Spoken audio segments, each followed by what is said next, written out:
خلي بالك أمر متخرج بالثلاثات، الدفعة المتخرجة الدفعة العاشرة. خلي بالك السرية الأولى في المقدمة، السرية الثانية في المؤخرة.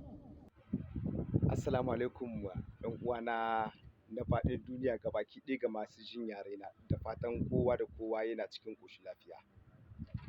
Ni ne dai naku Yarbe Municipal wanda ke garin Zandar. Yau gani na zo gare ku yau don miƙa gaisuwa da godiya irin wanda ake yi akan kaina, irin ƙoƙari da kuke yi na nuna mini so da ƙauna, da kuma irin duk bidiyoyikan da na yi kukan yi addu'o'i da kuma partage da liking da kuma abin nan.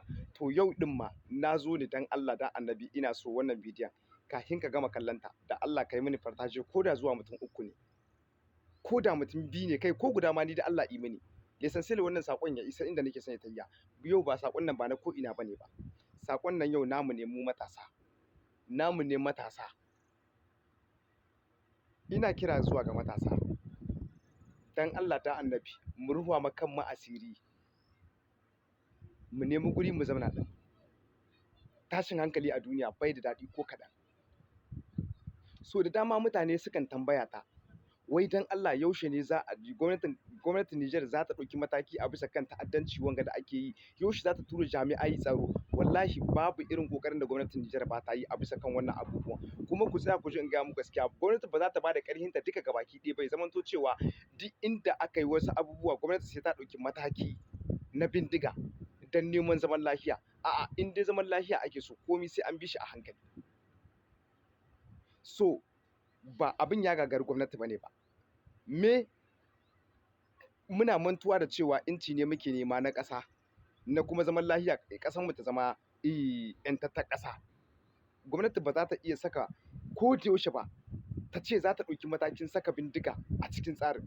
Inci ne ake so yadda za a yi shi. Inda so samu ne yadda gwamnati nan ta so ta yi a samu ƴancin nan ba tare da an kashe ɗan kowa ba. Ba a kashe mata soja ba, ba ta kashe wani sojan ba. Har yanzu matakin da take bi kuke gani kamar gwamnatin Nijar ta yi sanya ta kasa ɗaukan mataki, ana ta kashe soja da wasu abubuwa. No, a yi su ma soja na kashewa. Yau duk inda ka ji an ce maka an kashe soja guda, to ɗan sojan nan an kashe ɗan ta'adda sun kai sama da 10. Kenan mai aiki da wannan abubuwan, kuma muna bin abubuwan ne, gwamnati tana bin abubuwan ne yanda ya kamata abin ya mana kyau, ya mata kyau, kuma ya zamanto cewa mun sami ƴancin ba tare da tashin hankali ba. Mi la'akari da cewa ya Libya ta kasance mata a yayin da take so ta bijire ma uwargijiyar ta Faransa. Aka kashe shugaban ƙasar. Yau duk wanda yake Libya ku tambaye shi ku ji ya yake rayuwar shi da ta da ta yanzu. So ba mu so mu haɗa wannan ƙarnin da ta yi. Mu abin da muke so ya zamanto cewa mu ƙasar mu da muka sami ƴanci, muka koyar duk wani wanda ya kamata ya zamanto cewa to mu daɗi muka ji ba wahala muka shiga ba. Neman shiga daɗi ne muke, ba mu da ja gani muke kamar mun ƙare ibadar mu a baya, wannan wahalhalu da muke so sun ƙare. So matasa, ina jan hankalinku da wani abu guda ɗaya.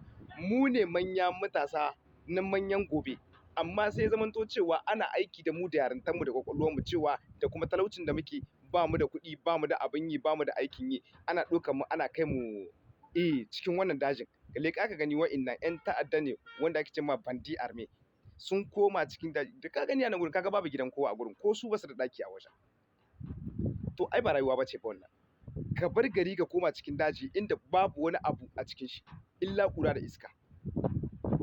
Matsayin kana kiran kanka musulmi, amma ya zamanto cewa baka da aiki sai kashe ɗan adam, wanda addinin musulunci ne yayi hani. Babu addinin da ya yarda da kisa. Kowane addini da ka gani a duniya ana yin shi yayi magana akan cewa idan ka kashe ko ka mutu sai Allah kai ma ya hukunta ka akan wannan bawan Allah da ka kashe. Barantana ka ɗauki bindiga ka koma cikin bayan gari kake kisa. Wai kai neman ƴanci ne kake, an ɗauke ka jahili mahaukaci wanda in ka mutu babu wani wanda zai ɗauki wani wanga in ka annabi. To karen da ya mutu a cikin gari ya hika mutunci farafar da kai da ka mutu a daji. Menene za ka samu? Mi ka roƙi Allah bai baka ba? Rayuwar ce bai baka ba, ko kuma lafiyar ce bai baka ba, ko kuma ci ne bai baka ba? Duk da talaucin da kake ciki ka gode wa Allah, wani bai samu ma abin da kake so. Da za mu leƙa likita za mu gani wasu a kwance suke ma, ga abincin, ga kuɗin, ga komin, amma babu inda za a tayya, ana saman gadon likita ana kwance. So matasa, dan Allah dan annabi mu ruwa ma kanmu asiri. Wa'innan mutanen da suka haukace, wa'inda suka koma cikin daji suke rayuwar su, ku bar su a can gurin, su suka sa za su iya.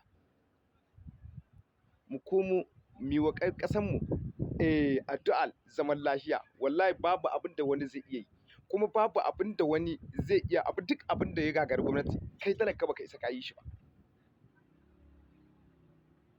Kun gani, gwamnati ita da kanta da za ta yi ƙoƙarin ta yi mana aikin da duk za mu ribanta da shi, tanke in hankalinmu a tashe, nata ma a tashe yake, kuma ba za a gani ba da kyau. Za mu gani, so da dama za mu gani gwamnati tana yin wasu abubuwa kamar ba cikin hayyacinta ba. Saboda menene? Dalilin mu 'yan ƙasa mun kasa aje hankalinmu, muna ta gaugawa, dole abin da muke so sai mun gane shi a waje. Alhaki Allah ne bai iya shirya shi ba. So abin da zan gaya ma matasa, dan Allah mu yi haƙuri, mu ƙara haƙuri, mu ƙara jurewa. Wannan abin in Allah ya yarda, Allah ne ya saka mu a cikin haka, to kuma Allah ba zai bar mu mu tabbata haka. In Allah ya yarda. Ina godiya, dan Allah kada ku mance ku ƙara mini partajen wannan bidiyon zuwa ko ina, ayi like, ayi partage, ayi commentaire, ayi following duka. Ina godiya da duka abubuwan da kuke, wallahi duka ina ganin abubuwan ku, kafin masu kira wanda zan ɗauki wasu ban ɗauka ba, yanayin aiki ne. Allah ya taimake mu, ya ba mu sa'a a duk inda muke, kuma mu ci gaba da yi wa ƙasashenmu addu'a. Allah ya kare mu da sharrin masu sharri, kuma in Allah ya yarda duk wani mai tada zaune tsaye, in Allah da ƙarshe kanshi za ta koma, insha Allah.